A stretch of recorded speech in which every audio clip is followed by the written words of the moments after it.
How to fix PS5 controller dead zone. If you find this video helpful, drop a like and subscribe. Now there's a few different things you can go ahead and do. Power off and rotate your analog stick. So turn off your PS5 and disconnect the DualSense controller. Pull the affected analog stick slightly outward and rotate it full 360 degrees clockwise 30 times, then 360 degrees anti-clockwise 30 times as well.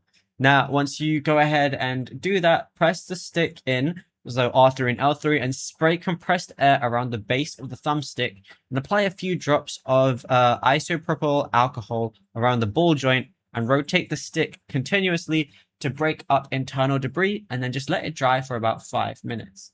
Now, what you can also do is turn the DualSense controller over, locate the tiny pinhole next to the Sony logo on the back, insert a paperclip or a SIM ejector, press and hold the internal button down for 5 to 10 seconds, then reconnect your controller via USB, and then that's it. You should be good to go. Of course, you can also go ahead and adjust your dead zone settings within whatever game you're playing, like Call of Duty or anything else,